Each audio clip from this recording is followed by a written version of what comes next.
Here we are, 2020. I'm recording a podcast because that's what you do. That's what everybody does. You have a podcast. Yeah.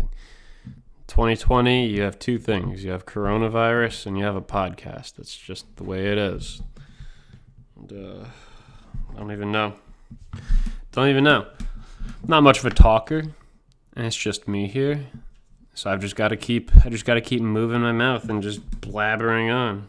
But what else do you talk about? What does everybody talk about now? You just talk about what's going on in the world. Just talk about coronavirus, COVID-19. There's nothing else going on. You can't talk about, the latest black transsexual Marvel superhero movie coming out because there aren't any.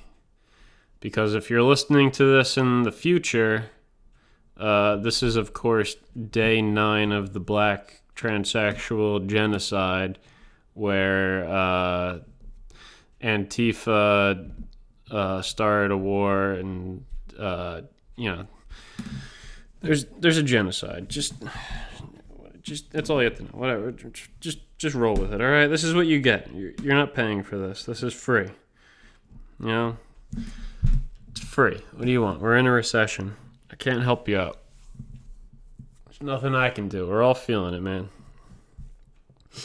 But I gotta say, COVID-19, everything's closed down. Well, not closed down, but we're at capacity, you know what I'm saying?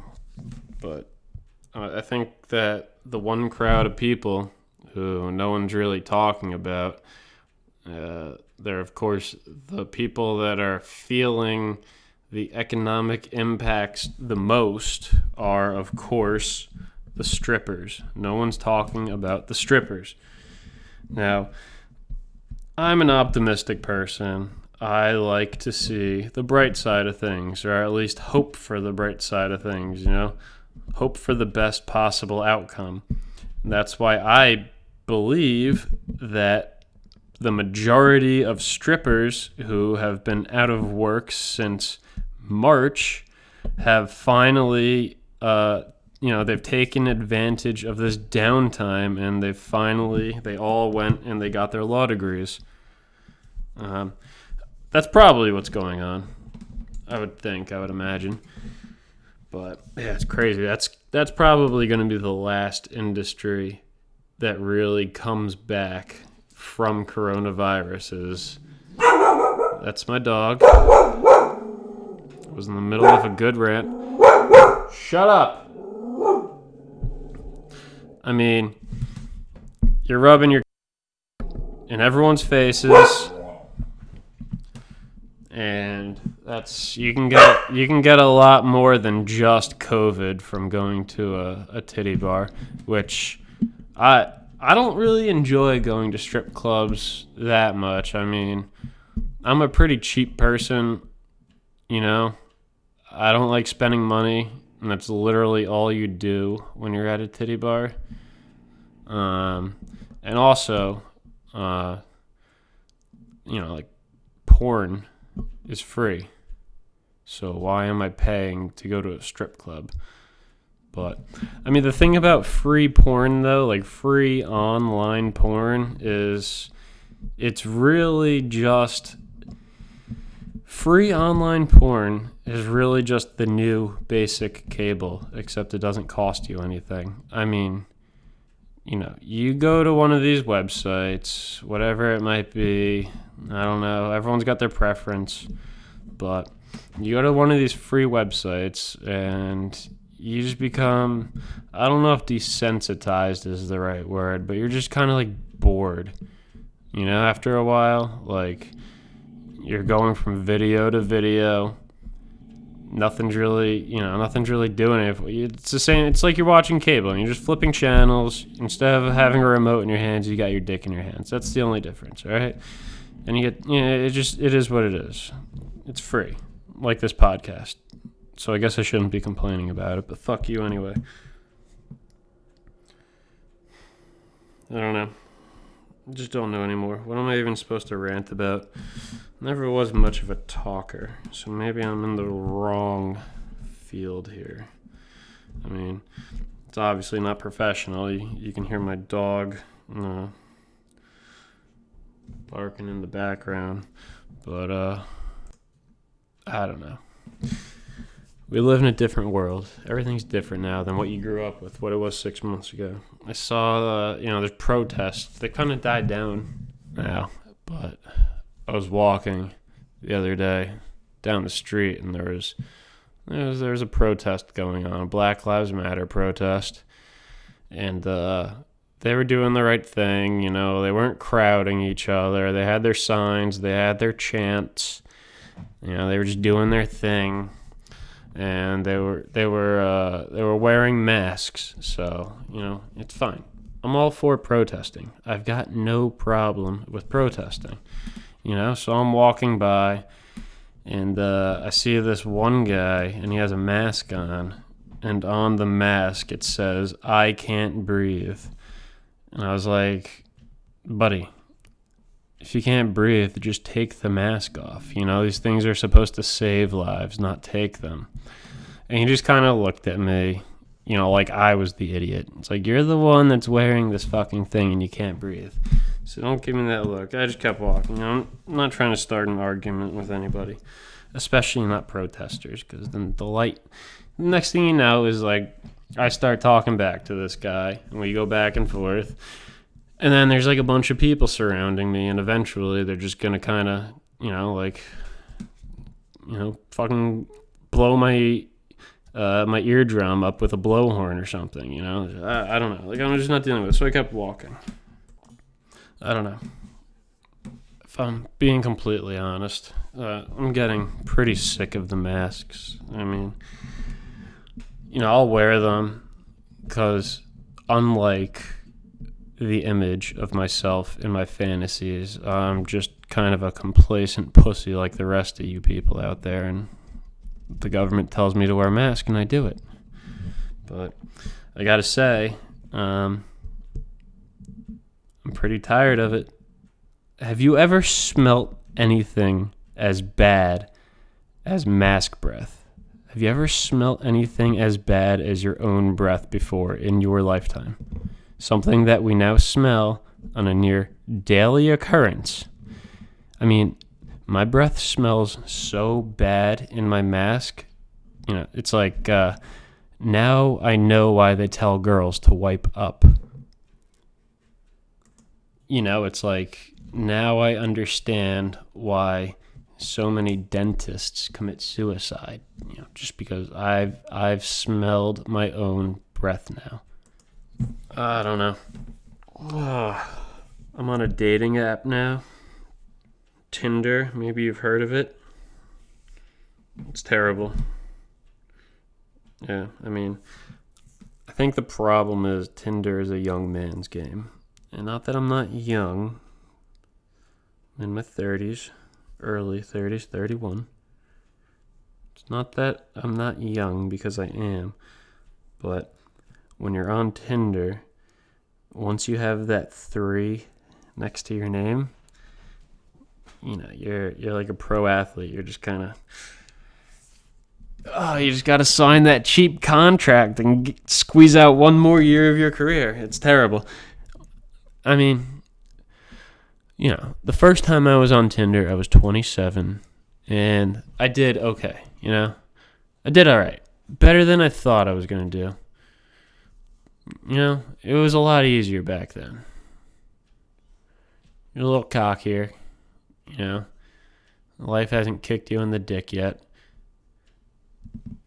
It was just easier to, every Friday or Saturday, usually, not like 2 in 1 week, but like every Friday or Saturday, it was just easy to like get a date and to usually hook up at the end of it.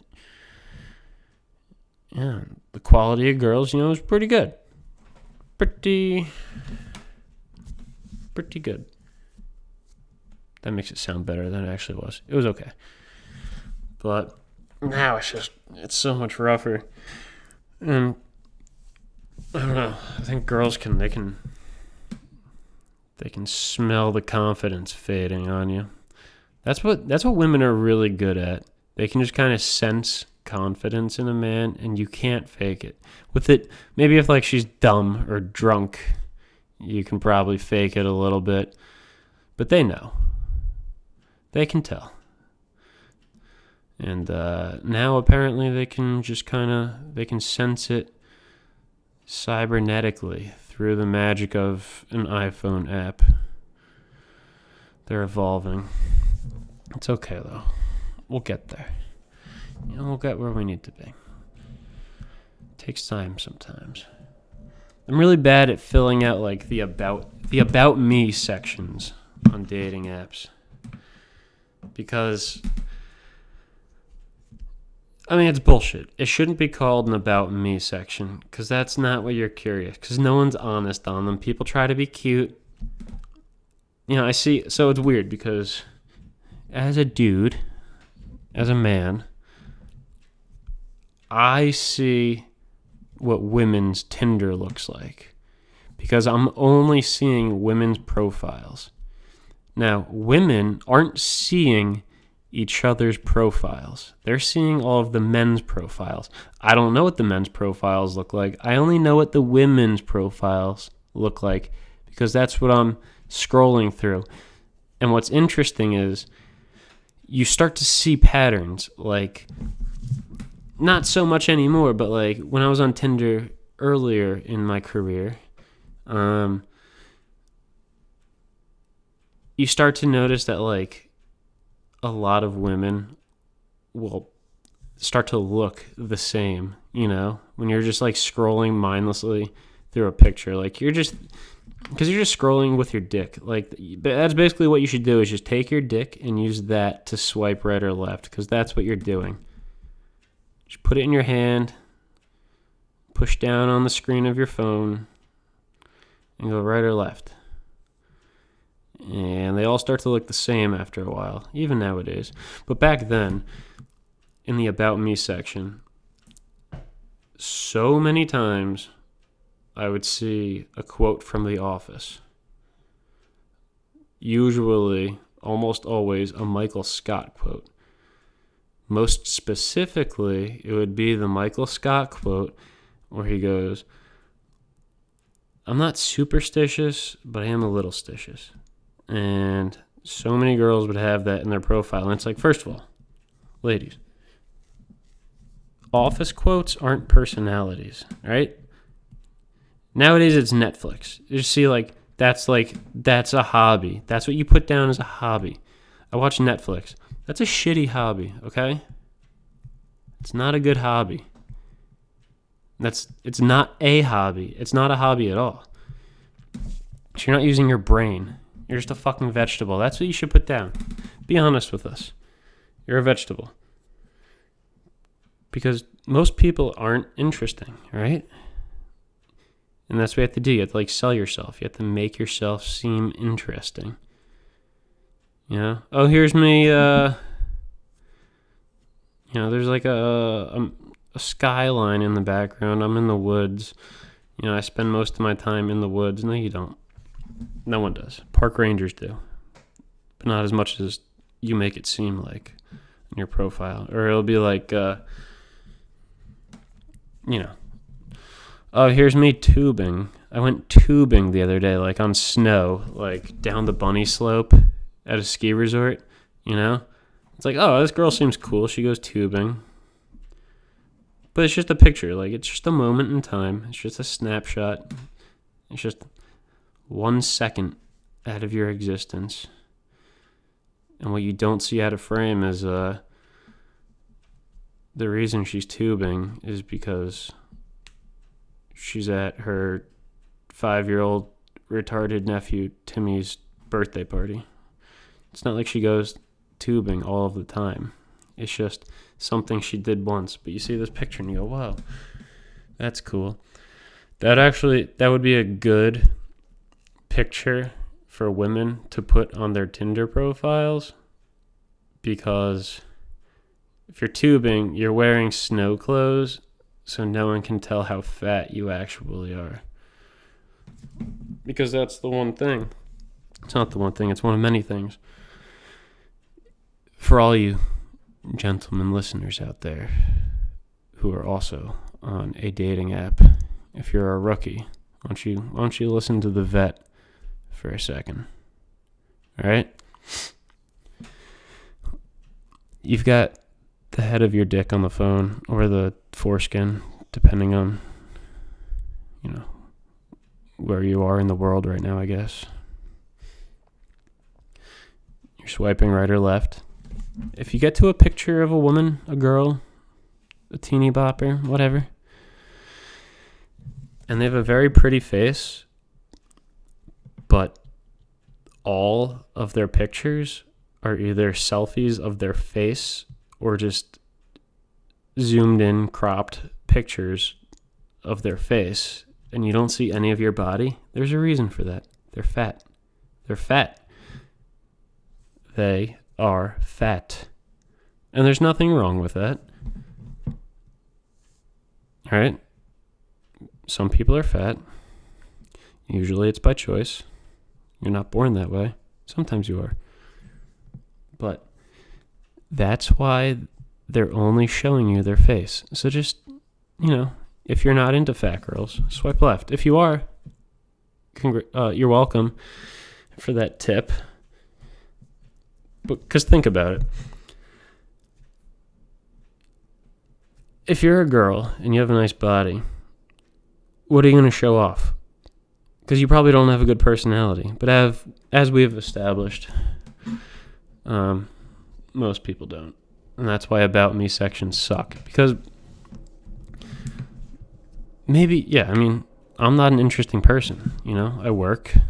Apparently, I record podcasts. This is new. But I wouldn't put that in my About Me section because I would sound like a fucking loser. Which I guess I am. Anyway, see, because I just want to kind of cut to the chase with the About Me sections. And you can't do that because you have to have conversation, you have to have witty banter, all that bullshit. But in my About Me section, I would just want to put